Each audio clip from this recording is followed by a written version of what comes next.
YouTube, Ozic, going the Goat House is back. And I got 10 of my favorite sleeper free agents for this offseason. And I have landing spots and favorite fits as well. So excited about this. We have content like this on the channel and more to come covering the draft, the combine, free agency.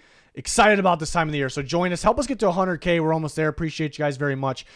Make sure you follow us on Twitter. Check out our sponsors. Links pinned in the comments. Devon White is a guy that has been getting ripped a lot by fans, and maybe he was in and out of the lineup towards the end of the year with the Buccaneers. But he's got the talent in him. I know he struggled a bit in coverage in his recent years, or most of his young career so far. But the talent is there. He's a top pick for a reason. He was so good in that Super Bowl year, that run. Man, the end of the season, into the playoffs, into the Super Bowl, he was maybe the best defensive player. It's a short span, but it means something. It means something. The talent's there. The Bucs ran a lot more man coverage then, a lot more zone now. Maybe that has something to do with the coverage aspect of of his struggles. But landing spots, favorite fits, teams that could use a linebacker, but teams that will blitz that linebacker a lot. So that's why those teams are up there, because Devon White is a phenomenal blitzer, and his struggles are in coverage. So maybe you want him in coverage a little bit less, that type of linebacker. The Vikings with Brian Flores, my favorite fit. It's not necessarily a prediction, but I could see that. But my favorite fit is in that Brian Flores defense with the Vikings. They could use a linebacker. They want to blitz the shit out of their linebackers as well. I can see the Commanders with Dan Quinn there. The Chiefs, it's another one I can see. They'll blitz their linebackers a bit. They seem to revive linebackers' careers or defensive players' careers. I could see that with Devon White. Vance Joseph, defense of the Broncos. Mike Tomlin, Steelers.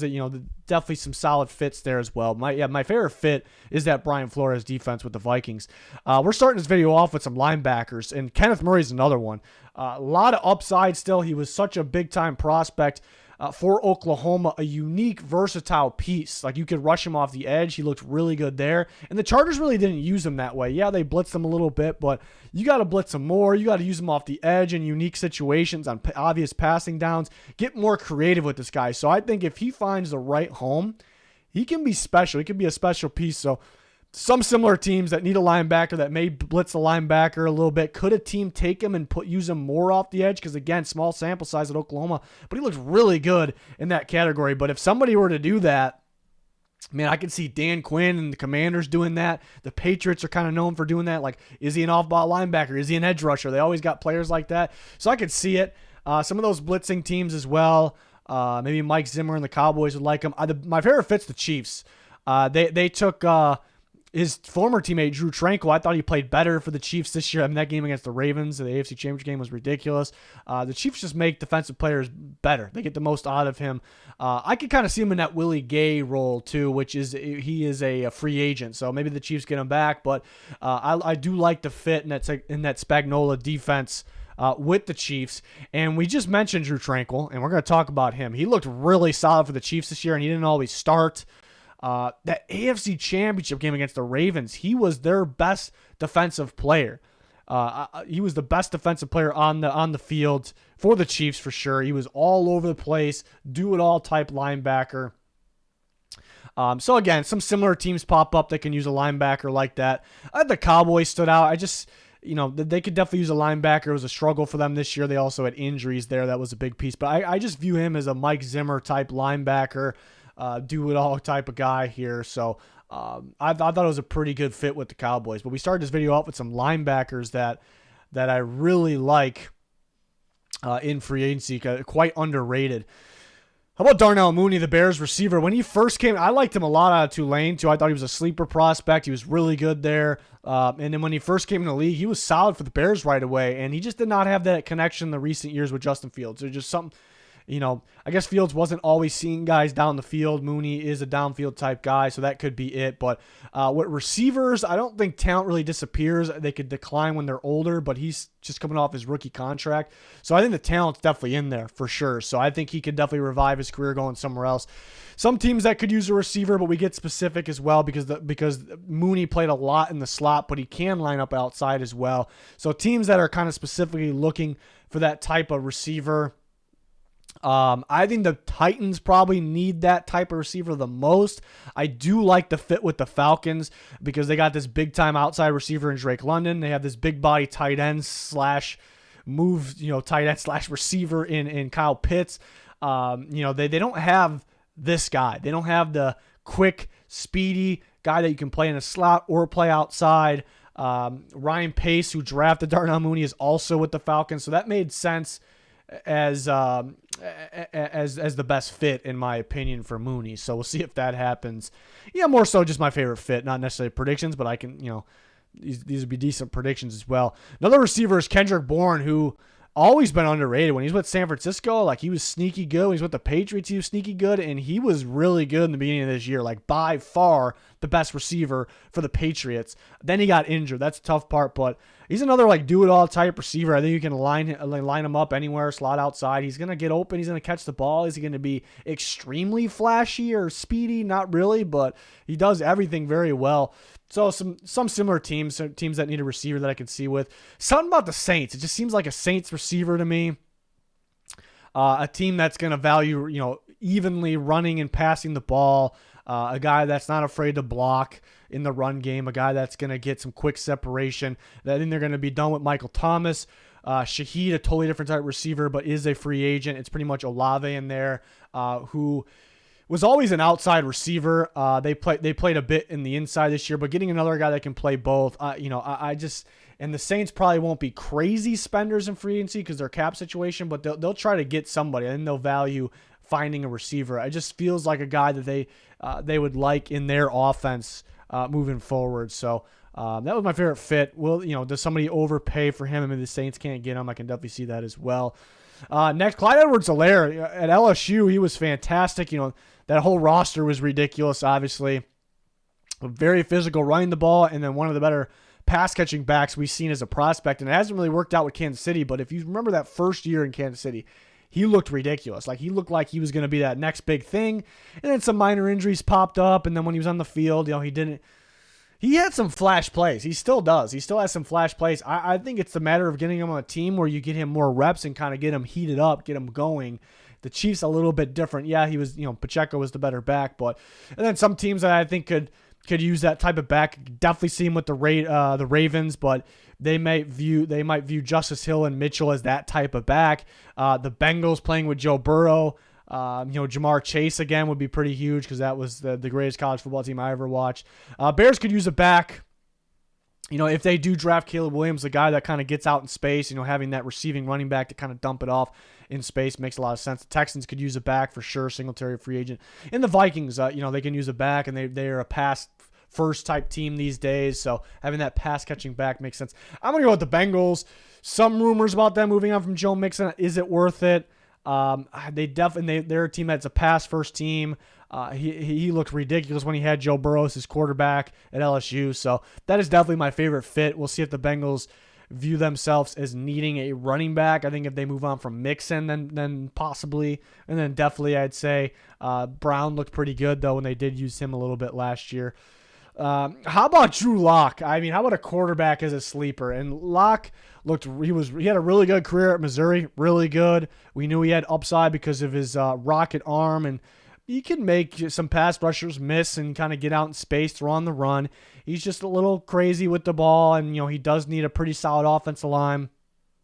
But man, there was some games where he kind of just got thrown in there, and he made some decent throws. And then this year he had to play the entire Eagles game, and he won that game. It looked, in prime time, he looked confident, looked smooth, confident than ever, really. It just looks solid. Like, I still think there's some upside in there. The talent is there. I do think he probably needs the right situation. Like, he needs a better offensive line. That's where my best fit's a little tough with the Giants because they don't have the best receivers and they don't have the best offensive line. They fixed the offensive line. I think it's solid. So in that way, he does need help. So in that way, I don't love the fit. But Ryan Daboll gets a lot out of his quarterbacks. What he did with Tommy DeVito, I know he wasn't the best quarterback in the world, but from when he got thrown in, it was really solid. What he did with Daniel Jones last year, not this season, but the year before, obviously, what got him that contract. I think it's a good guy to learn under. So I do think they'll be valuing a quarterback too behind Daniel Jones. I can see them going for Drew Lock. But some other teams, I think the Bears will find their starting quarterback with the first overall pick. This would kind of be the case if they traded Justin Fields and they needed a high-end quarterback too. Shane Waldron is there now, who is the Seahawks OC and now the Bears OC. The Vikings would be, I think, a good fit, like what Drew Lock needs. Like Kevin O'Connell, like a quarterback-type coach as a play call, the head coach and the play caller, having the offense line's improving, but having Justin Jefferson, Jordan Addison, TJ Hawkins, those guys, like Drew Lock probably be actually decent there, and the Vikings could use a starter. So I almost put the Vikings on their best fit, but I can really see the Giants. Back to the Seahawks, I think they like him. The Falcons as well if they can't find their legit starter. But Locke, again, shows those glimpses. I like that he's got some experience. He's still got some upside. I love his confidence. I like the rocket arm, ability to make big plays. He's definitely underrated in my opinion. I'd be a very high-end quarterback too. And then if he has to start, see what he's got. See where he can go. He's better than other quarterbacks that were started this year. So in my opinion. DJ Wanham, Vikings pass rusher. He came in out of South Carolina as a pure traits guy, like a raw prospect, freaky dude because his strength and his speed, everything, and his length. And he's been figuring out he's a good rotational guy, but this year he was really good. He did get hurt at the end of the year, but he seemed like he was everywhere in games. Like, and he was sharing, Daniel Hunter's like a full-time starter, but he's sharing with other guys. And when Davenport was healthy, he was pretty good and he was a starter. And then Patrick Jones, there's other guys they played. So I thought he really took a step this year, and he has experience as a 4-3 end and a 3-4 outside linebacker. So I think this guy's best ball is ahead of him. A lot of upside because he was a raw prospect, and he showed the improvement this year. So he's going to get paid probably more. The injury could stop that, but I think he would get paid a little bit more than people think. I think somebody's going to sign him to start him, and he has a lot of upside. Could go back to the Vikings. He played so well under Brian Flores this year. Commanders looking for good young pass rushers under Dan Quinn. Could see it. Seattle, Baltimore, could see those as well, and the Falcons. Those teams need a pass rusher. This was tough because, he worked so well under the Vikings' new defense this year, so I could see the Vikings. But again, it was more of a 3-4 type defense this year, so he looked a little better in that category. So I look at Seattle and Baltimore. I was thinking for some reason I just see him in the as a Ravens pass rusher, but Seahawks got their defensive coordinator, so I can see that, and they might not be because they're over the cap right now. They're going to clear, they're going to be fine, but they might not be major spenders. So again, one of them probably gets paid a little more than you think, but it's not going to break the bank there. So that might be a good target for the Seattle Seahawks. Another pass rusher, Dorsey Armstrong. From the Cowboys, who I liked a lot out of Kansas, and he was a little slow at the start, but he really got going a couple years ago for the Cowboys, and that's, sharing time with Micah Parsons and DeMarcus Lawrence and the guys that they have over there. Not this year, last year, he was really solid. So I think with more playing time, he's really good. Still has some upside as well. I really liked his tape out of Kansas. So could go back to the Cowboys, the Commanders, the Bears, Niners, Bills. I think he's strictly a 4-3 end. He really fits those teams. Those teams could be looking for a pass rusher. Bills are a team that might be looking for one, might not be wanting to spend a ton. Here you go. I'm going to go Commanders. They need 2 starting pass rushers. They have Dan Quinn, who coached the Cowboys defense. He coached Dorsey Armstrong. Makes a lot of sense here. So I really like that fit for that one. And then one more. How about Jeremy Chin, the Panthers safety, who was injured for the second half of the year? He wasn't playing as much as he normally does before he got injured, in looking for a new home. He was an interesting prospect. He played for Southern Illinois. A lot of people were raving about him because he's a freaky dude, like freaky athlete. And he's got pretty good like bulk size, like strength to him. And he was pretty versatile playing free safety and playing in the box for SIU. I didn't love him as a prospect. Of course, I liked him, but I thought everyone else was higher on him than me because I'm like, yeah, he's a versatile piece. There's a lot alike with the traits, but on tape, he does all these things, but does he do anything particularly well? Like, it was very hard. It's kind of like a flip of a coin. Like, does he work out in a spot? And I thought I was wrong right away. Like, right away, he looked good. I actually thought he looked better in coverage. I know he kind of felt like a box player, but he looked pretty instinctive in coverage. So I'm like, this guy is elite potential. And he actually found a home and found a role while still being a versatile piece. And then it kind of, where I expected him to take that next step, he kind of took a step down. And then then they weren't using him that much this year either, and they kind of had him as just a rotational, like box player, and almost talked about maybe him playing linebacker. And I just don't love that. So he needs the right home. The talent is definitely in there. He's a unique talent. Probably have to use him right, but some teams that could use a safety there. The Titans stand out the most to me. Different player, totally different player, but they moved on from Kevin Byard. And they have some free agents at the safety position as well. Definitely could use guys in the secondary.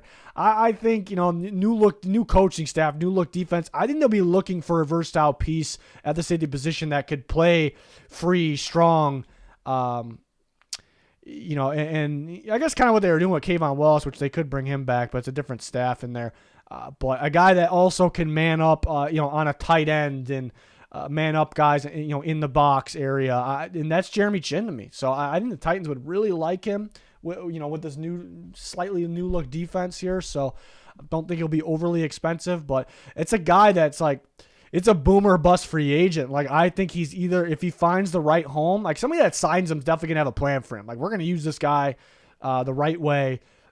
So he's either gonna be, it's gonna be boomer bust. He's either gonna end up being a star, or it's gonna be like, that's a fail. Like, I don't think it's gonna be any in between. I don't think he's gonna be decent. I think he's gonna be either great or it's just not working out. So probably worth a shot for anybody. Well, because I don't think the contract's gonna be that crazy. It's unfortunate for Chinn. I would recommend for him to sign, unless somebody offers a big contract. I don't think so though, because it's bad timing. He was playing less and he got injured, and there's teams that are gonna be like, we don't have a spot for him. Like, we don't know what to do with him. So that decreases the leverage for him, which makes him cheaper for everything I just said. So unfortunate timing for Jeremy Chinn. So I think he's gonna get something. He's probably gonna be cheaper than you think.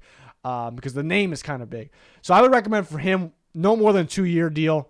1-year deal would be great. But like, all right, and it's mainly to stay with that team after that deal, like, and then play your game. You want that team to go, all right, we need you because you're such a specific, important player for us in that role. We're going to sign you to a 4-year deal. We're going to give you some money. So interesting free agent. I could be wrong. Somebody could be so excited about his versatility and his upside and what he did earlier in his career that they just throw a bunch of money at him. It's definitely possible. But those are my 10 favorite sleeper free agents. We have a very similar video for my top 10 free agents. I ranked my top 10 guys, their landing spots. We have a similar video for trade candidates.